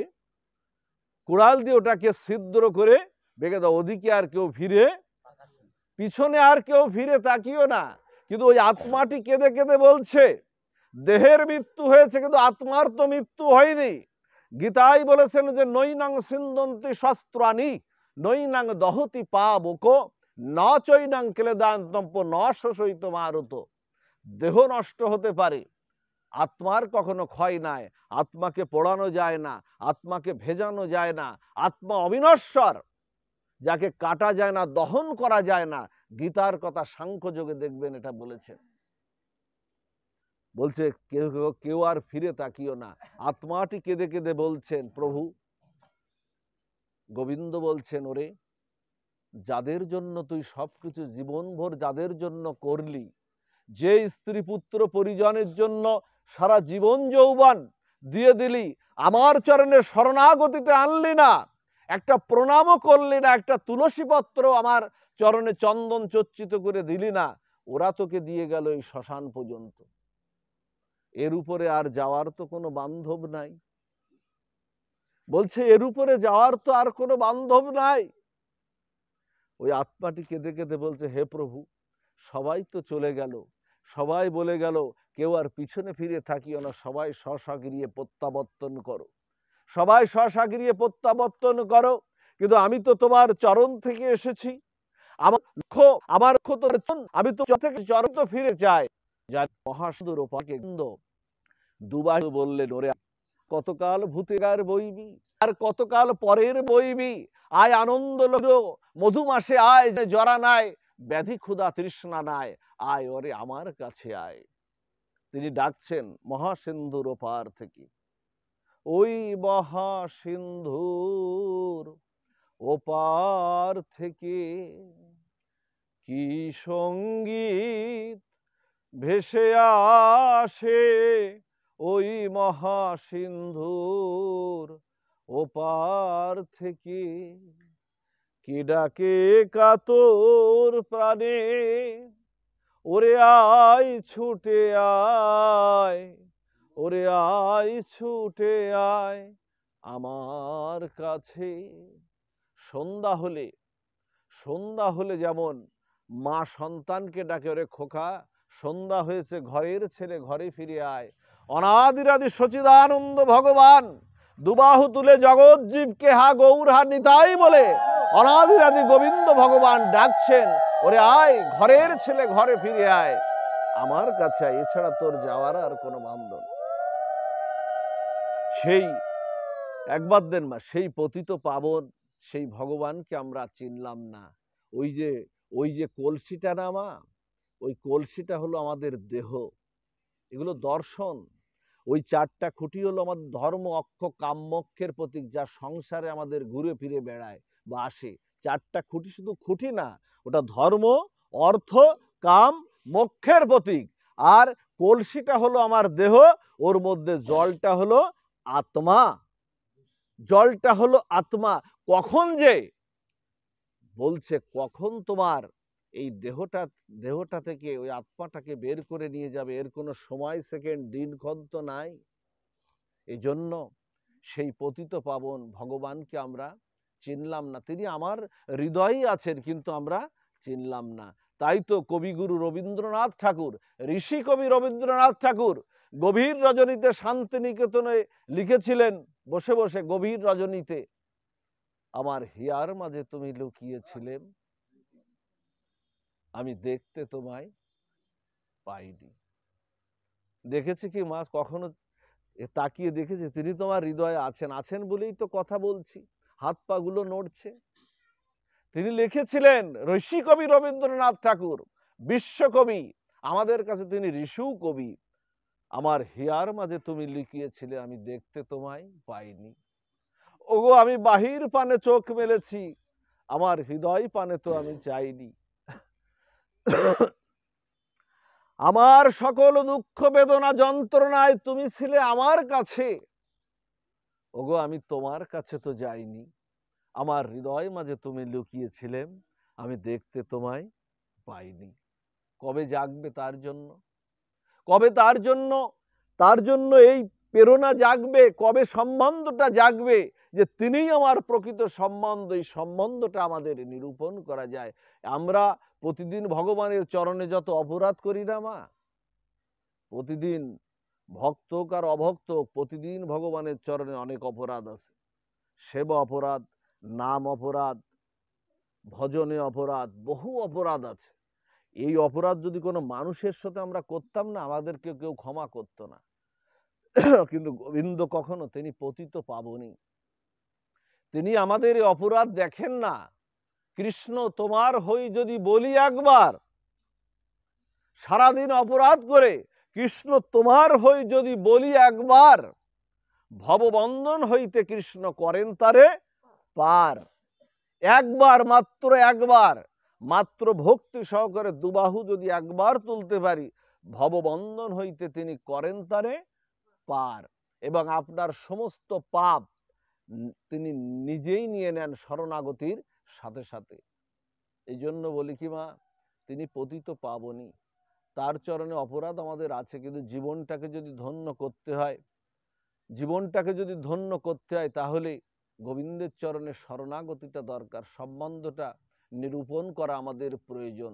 কেমন জানেন মা? পাঠ বিশ্রাম দিয়ে দেবো? কেমন জানেন মা? কেমন জানেন? আমি আর অল্প কিছুক্ষণ, অনেকে ভক্ত পরে এসছেন, একটু অল্প কিছুক্ষণ করেই পাঠ বিশ্রাম দিচ্ছি। তো কেমন জানেন, আমাদের শ্রীবাস ঠাকুরের বাড়িতে না একটা মেয়ে থাকতো, তার নাম হলো দুঃখী। লীলাটা হয়তো আগেও শুনেছেন আপনারা, তবে একই কথা ভাগবতে বারবার শ্রবণ করতে হয়। ভাগবতে তো আর আলাদা কোনো লীলা আসেনি, একই কথা বারবার বলছে, পুনঃ পুনঃ করো শ্রবণ কীর্তন। হরে কৃষ্ণ নাম কি আলাদা কোনো এসছে? ওই নামই আপনার একবারই, প্রতিবারই গাইতে। দাদা যখন কীর্তন করে আসরে উঠে, আমার দাদা যখন কীর্তন করে, তখন কি আলাদা কিছু আছে? ওই কীর্তনই বারবার করে বিভিন্ন সুরে কীর্তনটা ফ্লো করতে হয়। তো এই জন্য শ্রীবাসাঙ্গিনায় মহাপ্রভুর সন্ন্যাস অভিষেক হচ্ছে, বিষ্ণু খট্টায় শ্রীবাসাঙ্গিনা মহাপ্রভুর সন্ন্যাস অভিষেক হচ্ছে। সবাই না জল আনছে, গঙ্গা থেকে ঘটি ঘটি জল এনে না চৈতন্য মহাপ্রভুকে অভিষেক করছেন। ওই বাড়িতে একটা মেয়ে থাকতো নিচকুলের, নাম হলো দুঃখী, ওই মেয়েটার নাম নিচকুলের, তো দুঃখী ওই মেয়েটার নাম। তখন বলছে কি, ও তখন চিন্তা করছে আমারও তো ইচ্ছা করে চৈতন্য মহাপ্রভুকে অভিষেক করতে।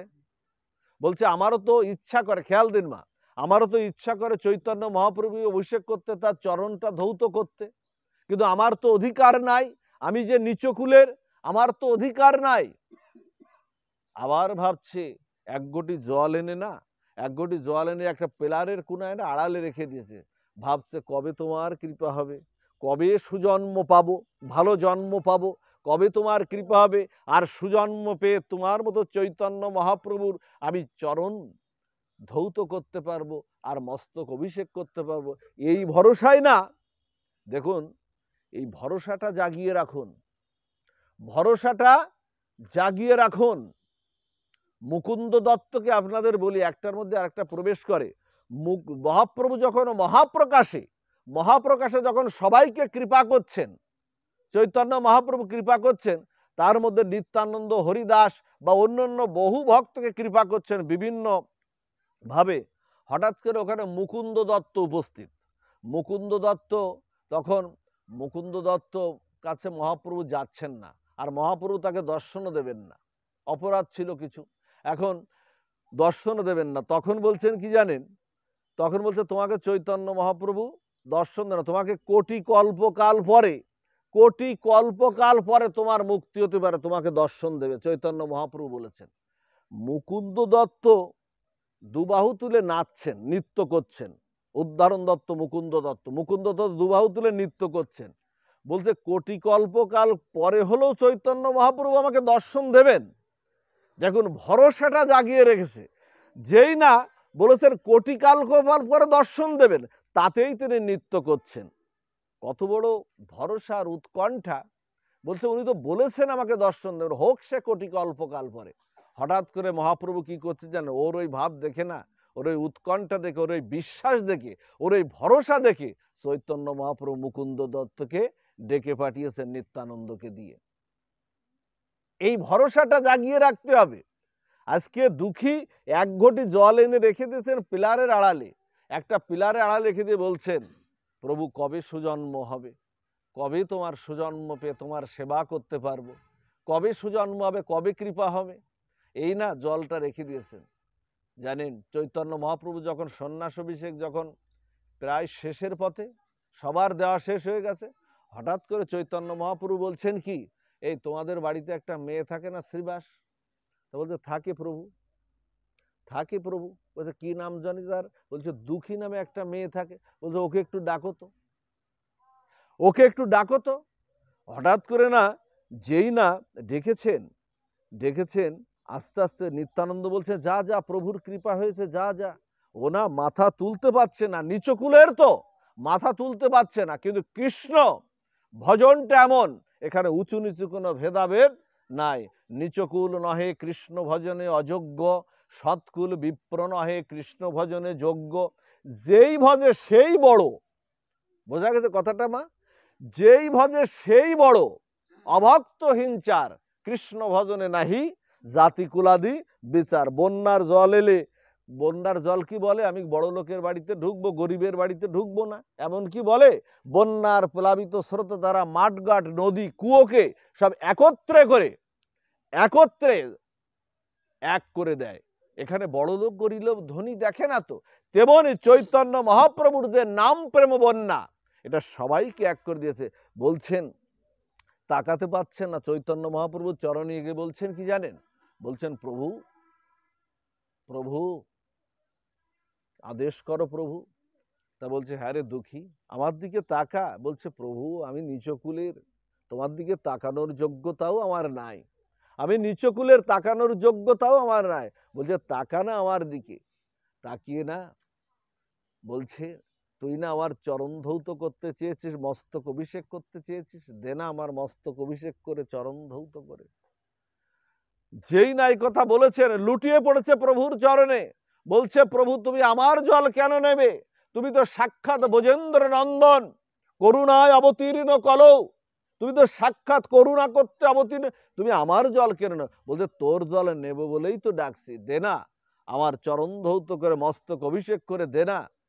দুঃখীর দেওয়া জলে আজকে সিক্ত হচ্ছেন চৈতন্য মহাপ্রভু, চরণ ধৌত করছেন, মস্তক অভিষেক করছেন।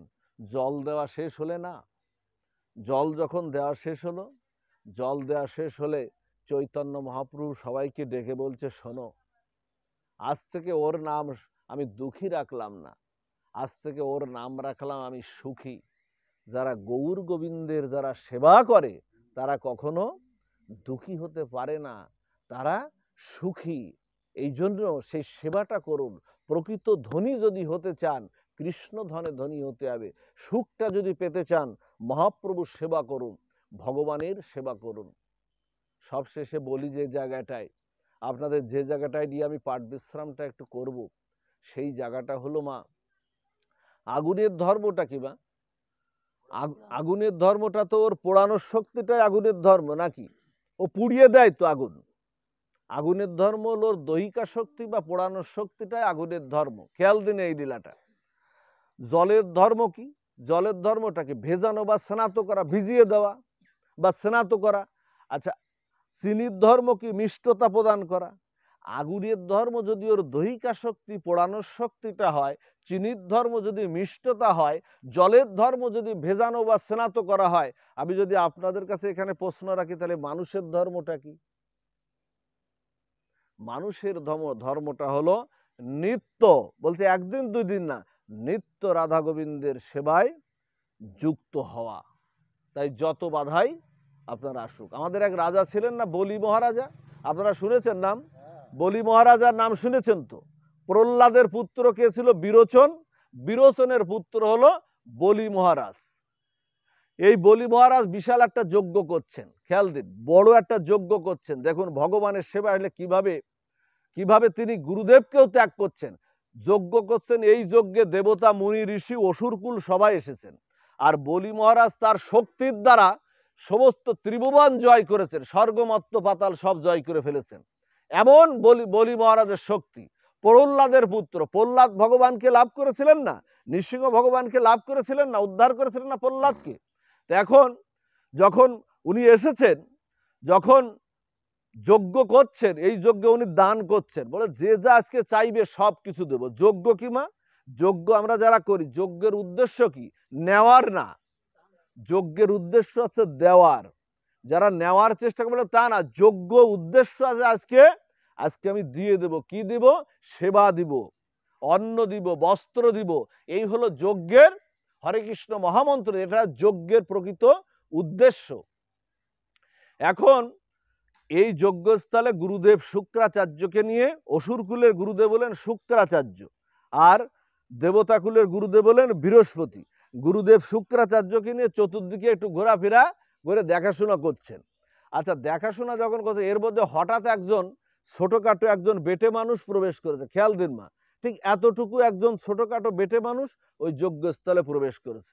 যেই না প্রবেশ করেছে, ওই যে ছোটখাটো বেটে মানুষ, হাতে একটু কুমণ্ডল আছে, ছোটখাটো বেটে মানুষ প্রবেশ করার সাথে সাথে সারা যজ্ঞস্থল আলোয় পরিপূরিত হয়ে গেছে, সূর্যের মতো আলোয় পরিপূরিত হয়ে গেছে।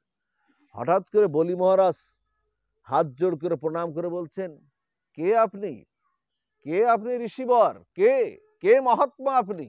আপনার দিব্য অঙ্গ জ্যোতিতে আমার যজ্ঞস্থল আলোয় পরিপূরিত হয়ে গেছে, কে আপনি?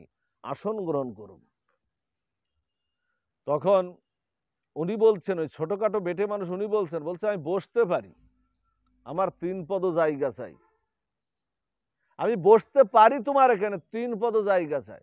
আরে বলছে, বলি মহারাজ বলছে, মাত্র 3 পদ জায়গা? আমি স্বর্গ মত্ত পাতাল ত্রিভুবন জয়ী আমি বলি মহারাজ, আমি কত মাত্র 3 পদ জায়গা চাইছেন আপনি, আমি সব কিছু দিতে পারি, মাত্র 3। আপনি বেশি চান? তো বলছে না, মাত্র 3 পদ জায়গা চাই। তুমি এই কুমণ্ডলের জল হাতে নাও, হাতে নিয়ে মন্ত্রপূর্বক তুমি প্রতিজ্ঞা করো, তুমি আমাকে এই দান দেবে, তারপরে আমি বসতে পারি। যেই না জলটা হাতে নিয়ে মন্ত্র উচ্চারণ করে প্রতিজ্ঞা করতে যাচ্ছেন, সেই ওদিক থেকে গুরুদেব হাত নাড়িয়েছেন, বলছে, দাঁড়াও বলি, হাত তুলে বলছে, দাঁড়াও বলি, ওকে তুমি কিছু দিতে যেও না, ওর পরিচয় তুমি জানো না, ও স্বয়ং ভগবান বিষ্ণু বামনের অবতার হয়ে ও তোমার যজ্ঞস্থলে প্রবেশ করেছে তোমার সবকিছুকে গ্রাস করতে। বলি মহারাজ বলছে, স্বয়ং লক্ষ্মীপতি জনার্দন আজকে আমার দুয়ারে, আর তার সেবা আমি করব না? তাহলে প্রহ্লাদ মহারাজের কৃপা হয়েছে, না হলে ভগবান আজকে আমার দুয়ারে ভিক্ষার ঝুলি নিয়ে হাত পাতবে কেন? আচ্ছা, একদিকে গুরু আজ্ঞা আর একদিকে ভগবানের সেবা বঞ্চিত হওয়া যায় না, তাহলে এখন কি করবেন? উভয় সংকটে পড়ে গেছে। গুরু আজ্ঞাও তো লঙ্ঘন করা যায় না, আবার ভগবান যদি আপনার দুয়ারে আসে, যদি কোনো রকম দুয়ারে, ধরেন আজকে এই দুয়ারে চলে এসেছে লক্ষ্মীপতি জনার্দন, তাকেও কি আপনি ফিরিয়ে দেবেন? আবার গুরু আজ্ঞাও কি লঙ্ঘন করবেন? উভয় সংকট না, এখন কি করবেন? শাস্ত্র এখানে সিদ্ধান্ত দিয়েছে, কোন গুরুদেব যদি বলেন তুমি ভগবানের সেবা করো না, কোন গুরুদেব তিনি সদ্গুরুদেব হতে পারেন না। বলছেন, কোন গুরুদেব যদি ভগবানের সেবা তুমি করো না একথা বলে, কৃপা করে সেই গুরুদেবকে আপনি পরিত্যাগ করবেন, তাতে কোনো প্রত্যাব্যয় আপনার হবে না। আপনার প্রহ্লাদ পিতাকে পরিত্যাগ করেছিল, ভরত তার মাতাকে কৈকেয়ীকে পরিত্যাগ করেছিল, তাদের প্রত্যাব্যয় হলো কি? তাদের আরো কৃপা হয়েছিল। ভগবত ভজনে যারা বাধা দেয় তাদেরকে পরিত্যাগ করা শাস্ত্রে বিধেয় বলা হয়েছে, তাদেরকে পরিত্যাগ করতে হবে। বললেন, আমি আজকে গুরু আজ্ঞা লঙ্ঘন করলাম। বলি বললেন কি, আমি আজকে গুরু আজ্ঞা লঙ্ঘন। আমাদের এই পথটা কেমন মা?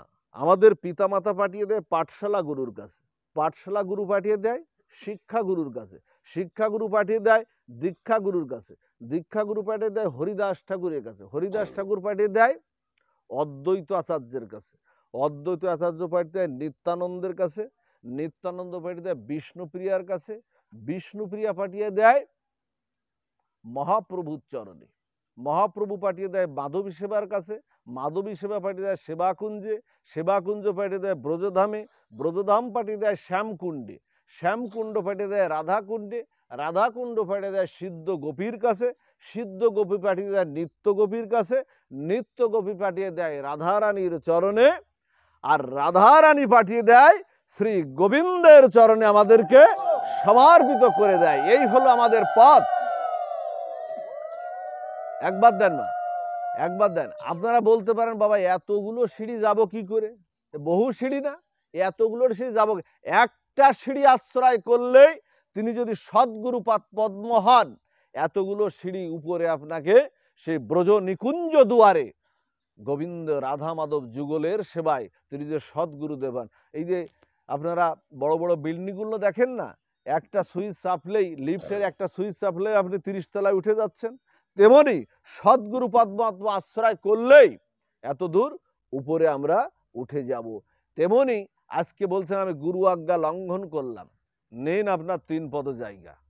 বলি তো জানে না ভগবানের চরণ অতটুকু নয়, ভগবানের চরণ অপেক্ষা, ভগবান বামন অবতার আজকে প্রবেশ করেছে, ভগবানের চরণ অপেক্ষা পৃথিবীর সর্ববৃহৎ পৃথিবীতে আর কিছু নাই। ওই চরণে ছোট্ট একটা তুলসী পত্র চন্দন চর্চিত করে গৌর গোবিন্দ চরণে অর্পণ করলে ভগবান বলছেন আমি ভক্তের কাছে ঋণী হয়ে যাই। কৃষ্ণকে জল তুলসী দেয় দেই জন, তার ঋণ শোধিতে কৃষ্ণ করেন চিন্তন। জল তুলসীর সম আর নাহি কিছু ধন, তবে আত্মা করে বেশি কৃষ্ণ ঋণের শোধন। তুলসী দল মাত্র ন জলস্ব চুলুকে ন। বলছেন একটা ছোট্ট তুলসী, বলছে বড়তেই তো সুখ। এই যে মায়েরা রান্না করেন, দেখবেন মায়েরা রান্না করেন, রান্নাঘরে যদি দরজায় জানলাটা আবদ্ধ করে, জানলাটা বন্ধ করে রান্না করেন, তাহলে কি হয় মা? তাহলে ঝুলকালিগুলো ভিতরে পড়ে যায় না? আচ্ছা, দরজাটা খুলে জানলাটা খুলে যদি দেন, ওই হাওয়াটা কি হয়? ওই বাষ্পীয়টা উপরে উঠে যায়, ওটা মেঘ হয়ে বৃষ্টি হয়ে পৃথিবীকে শীতল করে দেয় না মা? দর্শনের কথা, পৃথিবীকে শীতল করে দেয়। একটা মাছকে যদি আপনি একটা গামলায় বা একটা ছোট পাত্রে রাখেন, ও কি সুখ পায়? সুখ তো পায় না। একটা মাছকে নদীতে বা পুকুরে ছেড়ে দিলেই ওর সুখ। সবসময় দেখবেন বড়তেই সুখ। বললেন আমি আজকে গুরু আজ্ঞা লঙ্ঘন করলাম। বলি জানে না বলি জানে না ভগবানের চরণ অতটুকু নয়, কৃষ্ণ বিনা সুখ দিতে নাহি পারে অন্যজন, থাকিল তোমার কোটি বিদ্যা উচ্চকুলে জনম। কৃষ্ণ ছাড়া সূর্য উঠলে ছাড়া অফুরন্ত আলো যেমন কেউ দিতে পারে না, কৃষ্ণ ছাড়া অনাবিল সুখ জগৎ সংসারে আমাদের কেউ দিতে আমাদের পারে না। এক চরণ যেই দিয়েছে, বলতে নেন চরণ, এক চরণ যেই দিয়েছেন না, সেই উপরের 6টা দখল হয়ে গেছে। ভূ ভুব মোহ জন তপ সত্য, একেবারে ব্রহ্মার সেই পর্যন্ত দখল হয়ে গেছে। ওরে বলি বলছে চরণ এত বড়, এত বড় চরণ। বলছে দাও জায়গা দাও। আর একটা চরণ যেই দিয়েছে, নিচের 7টা দখল হয়ে গেছে। অতল বিতল পাতাল সুতল রসাতল তলাতল, এমনি আমরা যেখানে বসে আছে নিচে 7টা আর উপরে 6টা, আর মাঝখানে আমরা 14 ভুবন বিশিষ্ট, উপরে 6টা নিচে 7টা, আর আমরা যেখানে বসে আছি এটা পৃথিবী, এটা হচ্ছে মাঝখানে বসে আছে। বলছেন চরণ, বলছে চরণ এত বড়। এইবার 2 পদতে সব দখল, বলির যা অর্জন টর্জন ছিল 2 পদতে সব দখল। এখন চরণ চেয়েছিল কয়টা মা? 3টা। এখন বলছে জায়গা দাও। বলছে প্রভু 2 চরণেই তো সব দখল, আর তো জায়গা নাই। আর জায়গা কই? বলছে 2 চরণেই তো সব, আমার তো আর কিছু নাই। আর তুমি যে 3য় চরণ চাইছো প্রভু, তোমার তো 3য় চরণই নাই, তা তুমি আমার কাছে চাইছো 3য় চরণ কই? তোমার নাই তো। বলি বলছে নাও এই চরণ। দেখবেন 4-5-এর ধর্মীয় বইতে এই ইয়েটা আছে, বলি মহারাজের ইয়েটা আছে, দেখবেন ভগবান বামন অবতার। বলি বলছে নাও, এই তো বলিকে বলছে নাও এই চরণ। তখন ভগবান তার নাভি কমল থেকে শত পদ্মের ন্যায় চরণ উদ্ধৃত করতে লাগলো, পদ্মের মতো একটা চরণ উদ্ধৃত করতে লাগলো। এই তো জায়গা দাও। জায়গা আর খুঁজে পাচ্ছেন। আচ্ছা 3য় চরণটা উনি বের করলেন কেন? ভগবান কাউকে কেড়ে নিয়ে কৃপা করেন, কাউকে আবার দিয়ে কৃপা করেন। অম্বরীশকে কি দিয়ে কৃপা করেছিল না ভগবান? সপ্ত রাজার অধিপতি অম্বরীশ।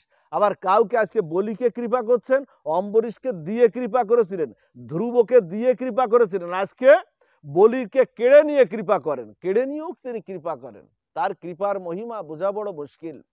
এখন বলছে দাও চরণ। বলি আর জায়গা খুঁজে পাচ্ছে না, কোন জায়গা দেবো? চরণ তো প্রভু বের করে দিলেন, পদ্মের মতো একটা চরণ। এখন ভগবানের সঙ্গে বাগবিতণ্ডায় উত্তীর্ণ হয়েছেন বলি মহারাজ। হঠাৎ করে বলি মহারাজের স্ত্রী, যার নাম ছিল বৃন্দাবলী, বলি মহারাজের স্ত্রী ঘর থেকে বেরিয়ে এসে বলছে কি, তুমি ভগবানের সঙ্গে তুমি এত তর্ক বিতর্ক কেন করছো?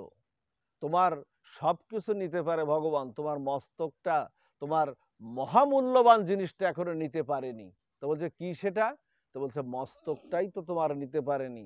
আমাদের মাথা দিয়েই তো জমি জায়গা ব্যবসা বাণিজ্য টাকা পয়সা সব মাথা খাটিয়ে খাটিয়ে আমরা করি না, নাকি এমনিতে অন্যভাবে আসে? সব মাথা ব্রেন খাটিয়ে খাটিয়ে আমরা করি। বলতো তোমার মস্তকটাই তো নিতে পারেনি। তোমার সেই আনন্দ ঘন চিদানন্দ ঘন প্রেমানন্দ ঘন ওই বুড়তির চরণে, ওই 3য় চরণে তোমার মস্তকটাই সঁপে দাও। মস্তকটাই দিলেনও, মস্তকটাই সঁপে। এই হলো সহধর্মিনী, যিনি ধর্মপথে, আমরা বিবাহের সময় বলেছিলাম না উনি আমার সহধর্মিনী। সহধর্মিনী কথাটা কখন হবে মা? এমনিতেই হবে সহধর্মিনী। ধর্মপথে আপনার সংসারকে, আপনার স্বামীকে, আপনার পুত্রকে যখন ধর্মপথে যখন আপনি পরিচালনা করতে আপনি সহযোগিতা করবেন, তখন আপনাদের নাম হবে সহধর্মিনী। না হলে আপনারা কেউ সহধর্মিনী নন। কথাটায় দুঃখ পেয়েন না, ব্যথাও পেয়েন না। সহধর্মিনীর কথাটা হলো এই। আজকে বলি মহারাজের স্ত্রী যা করলেন, দিলেন সঁপে। ভগবান প্রসন্ন হয়ে গেলেন বামন অবতার। বলছে তোর সেবায় সন্তুষ্ট, তুই কিছু বর চেয়ে নে, আমার কাছে বর চেয়ে নে, আমার কাছে বর চেয়ে নে। বলছে না প্রভু, আমি আর বর চাই না, তোমাকে পেয়েছি তো, আর বর চাই না। বলছে না, তোকে একটা বর দেব, তুই সুতল রাজ্যে বসবাস কর। এই নিচে সুতল রাজ্য আছে। এই লীলাটা হয়েছিল ভারতের কেরালা রাজ্যে। এই যে বলি মহারাজের, এটা ভারতের যেটা কেরালা রাজ্য, আরব সাগরের পাশে কেরালা রাজ্য, সেখানে এখনো ওমান নামে একটা উৎসব পালিত হয় এই বলি মহারাজের স্মরণে। সুতল নামে একটা জায়গা দিয়ে দিলেন, বলছে তুই এই রাজ্যের রাজত্ব করবি। আর বলছে তুই বর চেন আমার কাছে, বলছে বর যদি তুমি দিতে হয় তুমি এই বরই দাও, আমি যেন সকালবেলা চোখ খুলেই যেন আমি তোমাকে দর্শন করতে পারি। আচ্ছা, সকালবেলা চোখ খুলেই দর্শন করে, তাহলে তাকে কি হতে হয়? তাকে দাঁড়ি হতে হয় না? গেটম্যান হতে হয় তো। বলি বললেন হ্যাঁ তথাস্তু, ভগবান বললেন তথাস্তু, আমি তোর দাঁড়ি হয়ে যাব। ভক্তের জন্য আজকে ভগবান এখনো সুতল রাজ্যে বামন অবতার, বলি ঘুম থেকে উঠেই চোখ খুলেই যেন ভগবানকে দেখতে পারে, আজকে দাঁড়ি হয়ে গেলেন। এই হলো ভগবান, এই হলো সম্বন্ধ তার সঙ্গে নিরূপণ করা। তো যা হোক মা, সেই সম্বন্ধ আপনারা নিরূপণ করুন। জীবনটা দেবদুর্লভ এই মনুষ্য জনমটাকে দেখুন, এই গৌর লীলাতে, এই মনুষ্য জন গৌর লীলাতে যারা বাদ পড়ে যাবে, মহাপ্রভু বলেছিলেন হে নিতাই, হে নিতাই, তোমার এই পতিত উদ্ধারণ ও পাবন লীলায় যদি একজনও বাদ পড়ে যায়, সে আর কখনো উদ্ধার হবে না। এই লীলায় যদি কেউ বাদ পড়ে যায়, সিদ্ধ জগন্নাথ দাস বাবাজি শ্রীধাম বৃন্দাবনে সারা জীবন ভজন করেছেন। শ্রীধাম বৃন্দাবনে সারা জীবন ভজন করে সিদ্ধ জগন্নাথ বাবাজি আসছেন গৌর মণ্ডলে, গৌর মণ্ডলে সারা জীবন ভজন করে নবদ্বীপে আসছেন। সবাই বলছেন বাবা আপনি সারা জীবন ভজন করলেন বৃন্দাবনে, এখন গৌর মণ্ডলে চলে যাচ্ছেন কেন, এই নবদ্বীপে যাচ্ছেন কেন? তা বলছে কি, নবদ্বীপ হলো ক্ষমার ভূমি। আমাদের এই যে এটা কিন্তু গৌর মণ্ডল, আমরা যেখানে আলোচনা করছি এটাও গৌর মণ্ডল। বলছে নবদ্বীপ হলো ক্ষমার ভূমি। ওরে তোমাদের বৃন্দাবনে শাস্তি পেতে হয়, অপরাধ হলে শাস্তি। যশোদা, মা যশোদার একটা ভাণ্ড চুরি করেছিল, ভেঙেছিল, গোপাল ভেঙেছিল, যার কারণে মা যশোদা তাকে দড়ি দিয়ে বন্ধন করেছিল না দাদা? একটা দধি ভাণ্ড, ননি ভাণ্ড ভেঙেছিল বিধায় দড়ি দিয়ে বেঁধেছিল, কিন্তু নবদ্বীপে নিমাই সচী মাতার সব ভেঙে দিল, তবুও সচী মাতা নিমাইকে কিছু বলেনি। এই জন্য নবদ্বীপ হলো ক্ষমার ভূমি। যদি কেউ শত শত অপরাধ করেও, হাজার অপরাধ করেও যদি এই গৌর মণ্ডলে শুদ্ধ চিত্তে শুদ্ধ ভক্তি সহকারে হা গৌর হা নিতাই বলে দুবাহু তুলতে পারে, তাহলে তার ক্ষমা হবে। হেনগ্রাম আর কোথাও নাই, যেখানে অবতীর্ণ হলেন আমার চৈতন্য গোসাই। সেই গৌর মণ্ডলে আপনারা হরে কৃষ্ণ মহামন্ত্র করুন, নাম জপ করুন, আপনারা গোবিন্দের সঙ্গে সম্বন্ধ স্থাপন করুন। অন্ততপক্ষে কিছু না পারুন, একটা প্রণাম প্রতিদিন আপনারা করার চেষ্টা করুন। গীতায় বলেছে মন্মনা ভব মদ ভক্ত মজ্জাজি মাং নমস্কুরু মামে বৈশেষী সত্যংতে প্রতিজানে প্রিয় শিবে। মন না দিতে পারেন, তুলসী না দিতে পারেন, সাধুসঙ্গ না করতে পারেন, অন্ততপক্ষে যেখানেই যান, ব্যবসায় যান, বাণিজ্যে যান, স্কুলে যান, হাটে যান, চাকরিতে যান, যেখানে যান একটা প্রণাম, উদ্যত অহংকারী মস্তকটা গোবিন্দ চরণে নত করে বলেন হে গোবিন্দ আমি তোমার। তবুও গোবিন্দ আপনাদেরকে এই একটা প্রণামের কারণে আপনাকে একদিন কোল দিয়ে দেবেনই দেবেন। এই প্রার্থনা জানিয়ে আপনাদের সবার সুমঙ্গল কামনা করে আজকে যে উদ্দেশ্যে, আজকে ভাগবত পাঠের উদ্দেশ্য, অবশ্যই গীতা ভাগবতের আলোচনার মাধ্যম দিয়ে আর আপনাদের মধ্যে সুধী ভক্ত, শুদ্ধ ভক্ত, সুধীজনের উপস্থিতির শুভস্থিতির মাধ্যম দিয়ে অবশ্যই বিদেহী আত্মার কল্যাণ হবে, এই প্রার্থনা জানিয়ে আজকের ভাগবতীয় পাঠ বিশ্রাম এখানেই। জয় শ্রী গুরু প্রেমানন্দে। হরি হরি হরি।